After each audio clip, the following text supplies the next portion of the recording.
A paz do Senhor para os irmãos.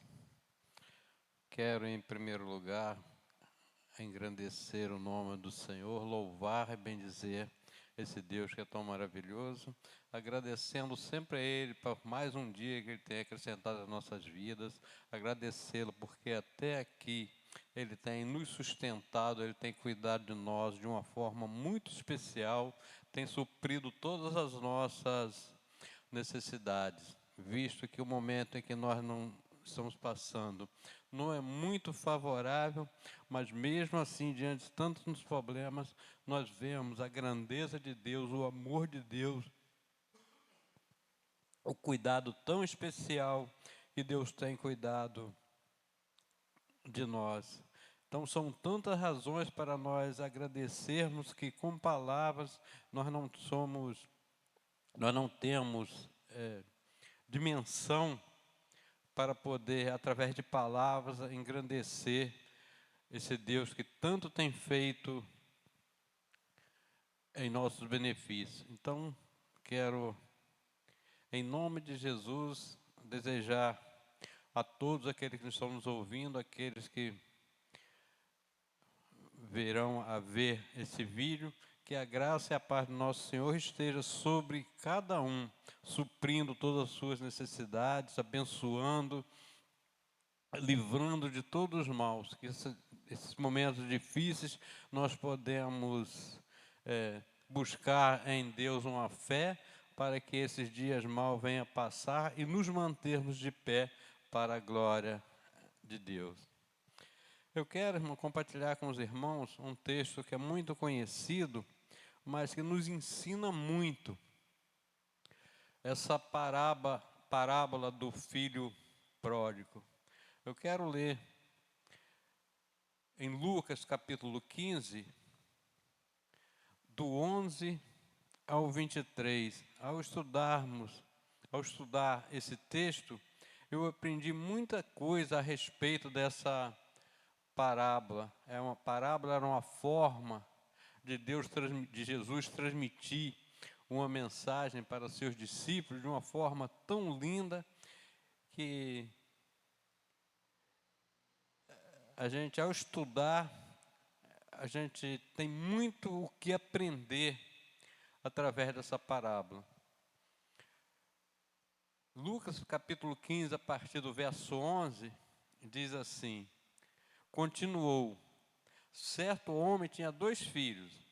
O mais moço deles disse ao pai: Pai, dá-me parte dos bens que me cabe. E ele repartiu os haveres. Passado muitos dias,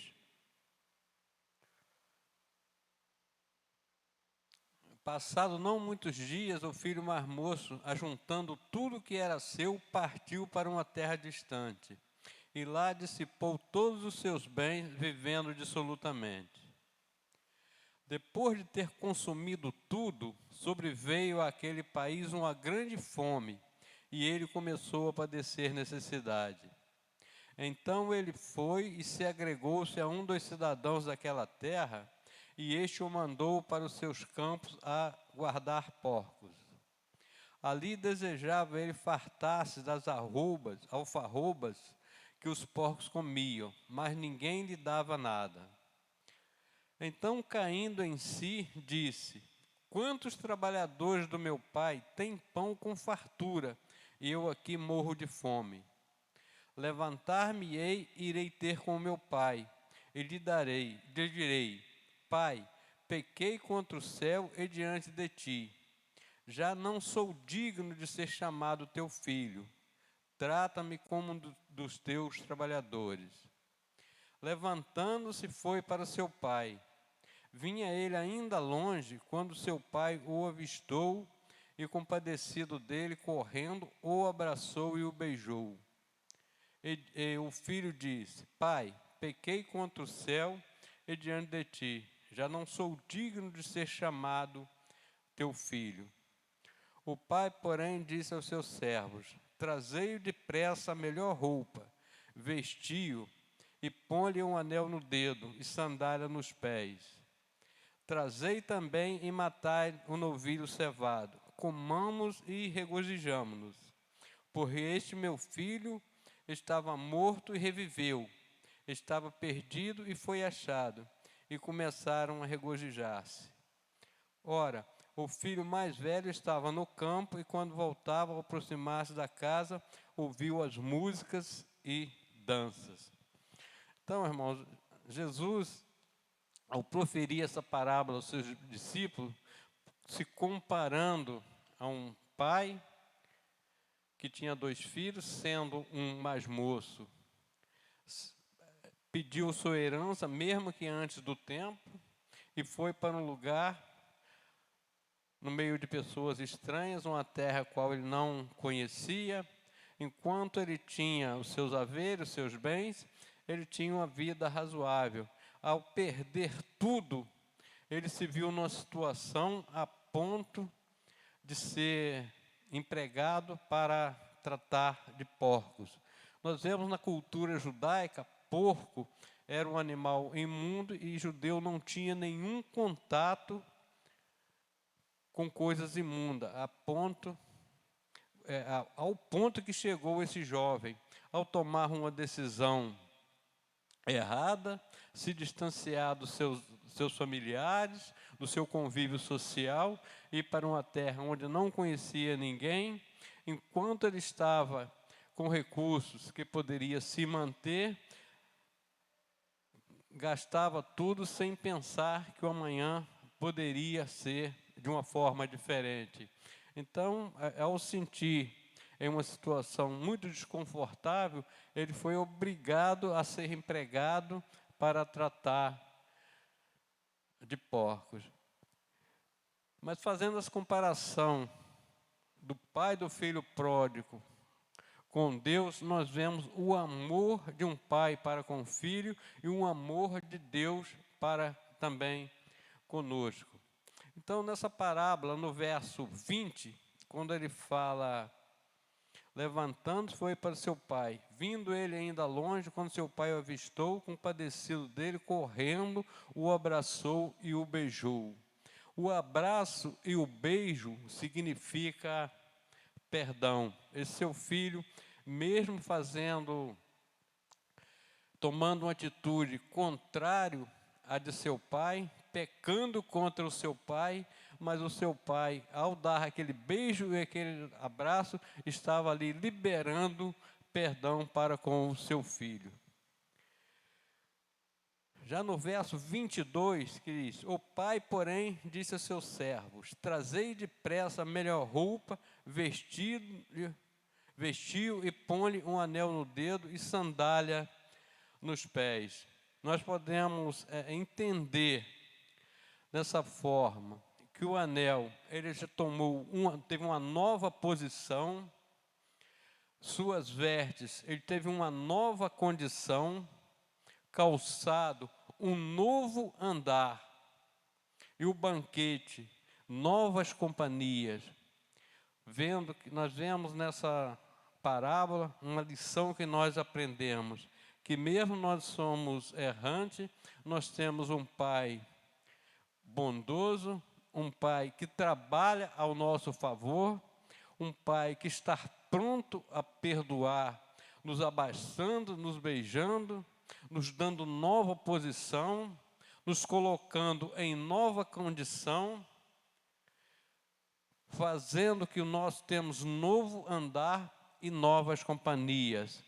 Nós não precisamos mais, depois de nós encontrarmos, ao retornar para a nossa casa, para o nosso pai, aos braços do pai, nós não precisamos passar por aquela situação tão desagradável quanto esse jovem passou. Mas é preciso que a gente também tome uma posição, conforme esse jovem tomou essa posição, sentiu uma condição desfavorável, se arrependeu e retornou à casa do pai. E nós vimos aqui, no verso 22, o pai, porém, diz ao seu servo: trazei depressa a melhor roupa, vestiu e põe-lhe no anel no dedo e sandálias nos pés. Mesmo esse filho estando distante, a Bíblia não relata nessa parábola se eles tinham algum contato com seu pai ou não, mas o seu pai já estava preparando algo para esse jovem, se porventura ele voltasse. Então, o seu retorno arrependido ao seu lar, ao seu convívio familiar, ele teve o perdão do pai, ele teve uma nova posição, uma nova condição, um novo andar e novas companhias. Assim é Deus para conosco. Ao arrependermos de nossos erros, ao voltarmos para o Pai, nós temos também o perdão, nós temos uma nova posição, nós temos uma nova condição, um novo andar e novas companhias, porque tudo isso Deus nos propõe para nós. Os discípulos, certa vez, ao saber que Jesus estava para ser crucificado, eles estavam apavorados, sabendo que eles já não tinham mais aquela proteção, não tinha mais a presença física de Jesus. Em João capítulo 14, Jesus dá uma orientação aos seus discípulos da seguinte maneira, João capítulo 14, do 2 ao 24, diz assim: na casa de meu pai há muitas moradas, se assim não fora, eu vou-lo teria dito, pois vou preparar-vos lugar.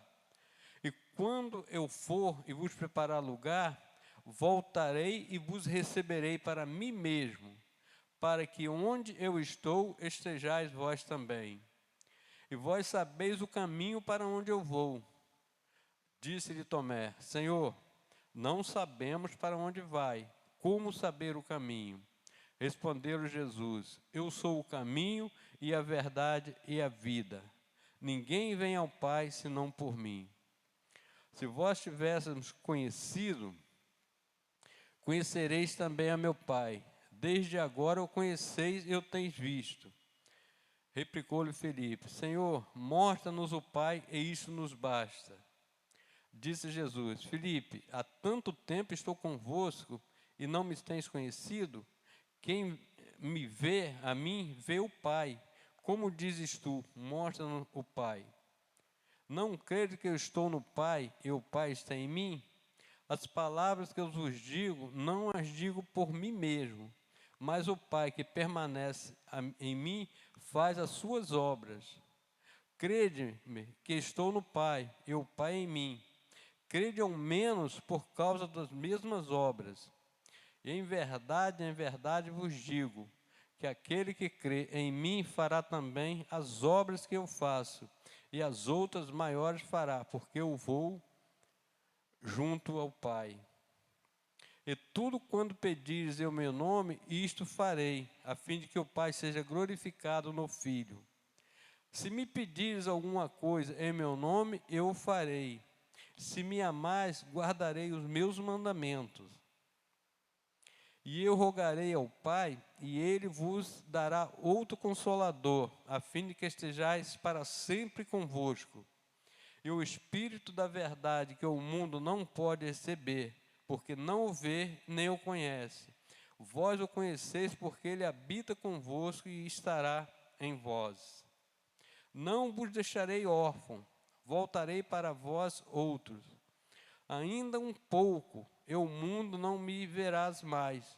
Vós, porém, me vereis, porque eu vivo, vós também vivereis. Naquele dia vós conhecereis que eu estou em meu Pai, e vós em mim, e eu em vós. Aquele que tem os meus mandamentos e os guarda, este é o que me ama. E aquele que me ama será amado por meu Pai. E eu também o amarei e me manifestarei a ele.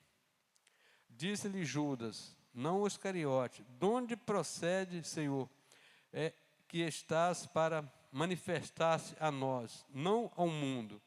Respondeu Jesus: se alguém me ama, guardará a minha palavra, e o meu Pai o amará, e viveremos para ele, e fazemos nele morada. Quem não me ama não guarda minhas palavras, e a palavra que está ouvindo não é minha, mas do Pai que me enviou. Então Jesus, ao dar essa palavra de conforto aos seus discípulos, visto que os discípulos estavam apreensivos, porque não tinha mais aquela proteção física de Jesus, então Jesus vem dando esse ensinamento, essa orientação aos seus discípulos, para que eles ficassem tranquilo, não tivesse sua mente perturbada, que não tinha mais a presença física de Jesus, mas tinha o Espírito Santo que o conduzia, que o tratava, que fazia, que tinha as mesmas qualidades que Jesus, o mesmo poder, a mesma glória.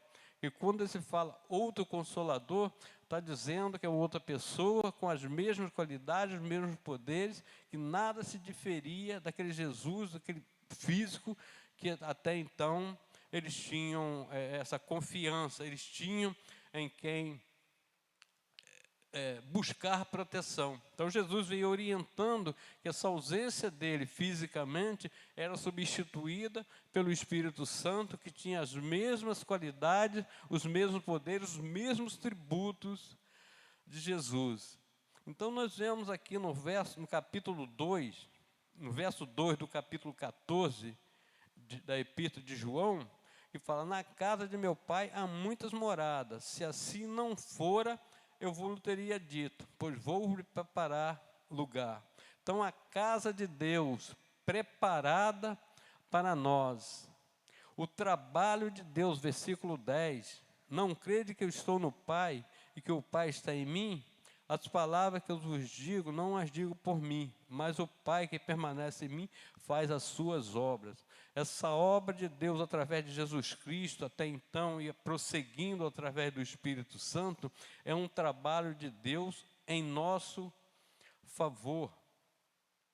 No verso 13, diz assim: e tudo quanto pedires em meu nome eu farei, a fim de que o Pai seja glorificado no Filho. Essa glória do Pai também é a nosso favor. Mesmo nós não merecemos, nós não somos dignos, da mesma forma que aquele filho pródigo, ele não era merecedor, não era digno de nada, mas ao retornar, ao se arrepender, ele teve o perdão, teve nova posição, nova condição, novo andar e novas companhias. Assim é o Espírito Santo que abriga em nós, ele trabalha em nosso favor, sendo que o Pai já preparou uma morada para nós, o trabalho do Pai é em nosso favor, a glória do Pai é por nossa causa. No verso 16, diz assim: e eu rogarei ao Pai, e Ele vos dará outro Consolador, a fim de que esteja para sempre convosco. Quer dizer, a presença do Pai conosco, a palavra do Pai firme para nós, o dom de Deus mandado para nós, se expressa esse grande amor que Deus tem para conosco, mesmo nós não temos merecimento algum. Que no verso 16 fala: eu rogarei ao Pai, Ele vos dará outro Consolador, a fim de que estejais sempre conosco. É a presença do Pai constantemente em nossas vidas, através desse Espírito Santo. No verso 13, fala: em tudo quando pedires em meu nome, isto farei, a fim de que o Pai seja glorificado no Filho. É um amor tão grande, que mesmo que nós não merecíamos nada, é um amor tão incondicional, que apesar de não merecermos, ele foi mandado para nós, através do sacrifício vicário de Jesus, com a ascensão de Jesus, a descida do Espírito Santo, para que permaneça conosco até a consumação do século. No verso 23, ainda do capítulo 14, que fala: se alguém me ama, guarda a minha palavra, e o meu Pai o amará, e viveremos para ele, e fazemos nele morada. Aí nós vemos, irmãos, esse amor tão grande e incondicional de Deus, que Jesus, puro, santo, imaculado, levou sobre seus ombros nossas iniquidades, pagou lá no Calvário as nossas dívidas, para que através dele, ele fosse junto ao Pai preparar uma morada para nós, sabendo que o Pai, todo esse esforço, todo esse trabalho através de Jesus Cristo foi em nosso favor. A glória de Deus através de Cristo Jesus na morte do Calvário foi por nossa causa. O dom de Deus através desse Espírito Santo foi mandado para nós por amor do Pai. E através desse Espírito Santo nós temos essa presença de Deus constante em nossas vidas, e através das Escrituras nós temos a palavra de Deus firme para nós. Para você ver, para nós vermos, percebermos, entendermos, aprender através dessas mensagens, quão grande é esse amor que Deus tem para conosco. Mesmo nós não sermos merecedor, mas Ele trabalha dia e noite em nosso favor. Que nós podemos fazer uma reflexão através dessa mensagem. Se tiver alguém ouvindo essa mensagem que está distanciado, volte para o Pai, que Ele está pronto a lhe abraçar, liberar perdão, Ele está pronto para dar uma nova posição, Ele está pronto para dar uma nova condição, um novo andar, está pronto para preparar para nós novas companhias, está pronto para preparar uma morada. Quando Jesus fala assim, na casa do meu Pai há muitas moradas. Quando se fala em morada, sugere um lugar de permanência, não é um lugar de passagem ou de temporada. Quando se fala em morada está se referindo a um lugar de permanência. Então Ele prepara essa morada, um lugar de permanência, porque o trabalho dele foi em nosso favor. A glória do Pai, através de Jesus Cristo, foi por nossa causa. O Espírito Santo que habita em nós foi devido a esse grande amor do Pai, mesmo que nós não merecíamos, e a presença do Pai conosco, através do Espírito Santo, deixou essas Escrituras, a sua palavra, firme para nós. Então, que se nós colocarmos em prática, nós gravarmos na tábua do nosso coração cada ensinamento que nós temos através da Escritura, certamente nós vamos ter grandes vitórias, nós vamos passar por tribulação, sim, mas sempre tendo a presença de Deus, sempre tendo o Espírito Santo, que nos consola, nos convence da justiça, do pecado e do juízo, e nos leva para a glória do Pai, para junto com Cristo nós vivermos uma vida de eternidade junto com o Pai. Então isso é uma decisão que nós temos que tomar enquanto nós estamos vivos, enquanto nós podemos respirar, temos o poder de decisão, nós temos essa condição, esse favor imerecido, que se nós voltarmos para a casa do Pai, nós temos todas essas vantagens, essas facilidades, esses adjetivos que estão tanto nessa parábola do filho pródigo, como nessa mensagem de João 14. Isso aí só depende de nós, porque tudo que Deus tinha para fazer em nosso favor, Ele já fez. Basta nós somente crermos e colocar em prática. Porque o Espírito Santo está no meio de nós, a palavra do Pai está firme para nós e tem uma morada para nós. Basta nós termos o nosso nome escrito no livro da vida, ao confessar Cristo como único e suficiente Salvador, porque só Ele nos garante a vida eterna. Que nós podemos fazer uma reflexão dessa mensagem e avaliar a nossa conduta para que nós possamos ter uma vida pautada nesses ensinamentos que as Escrituras nos traz, que só beneficia para a gente, porque tudo que Deus fez é para nós, é em nosso favor. Basta nós crermos que o que Jesus na cruz ele falou está consumado. Então tudo que Deus tinha para fazer em nosso favor ele já fez. Agora basta nós colocarmos a nossa fé em prática e crer que Jesus é o caminho, a verdade e a vida. Sem Ele ninguém verá o Pai, mas através dele nós temos um caminho direto ao Pai, e é só em Cristo que conseguimos a salvação de nossas vidas. Que Deus possa abençoar a cada ouvinte, que todos sejam ricamente abençoados, apesar das condições que nós estamos passando, que não é tão favorável, mas nós temos a certeza que Deus está no controle de tudo. E Ele é a nossa salvação, é o nosso refúgio, fortaleza, é o nosso socorro bem presente no momento de angústia, de aflição. Que Deus possa abençoar a todos, que todos tenham uma noite repleta na presença de Deus, e que a graça e a paz do nosso Senhor Jesus Cristo sejam multiplicadas na vida de cada um, para que Deus venha a ser glorificado em nós e através de nós. Amém? Assim eu agradeço a minha oportunidade, que todos tenham uma boa noite, em nome de Jesus. Amém?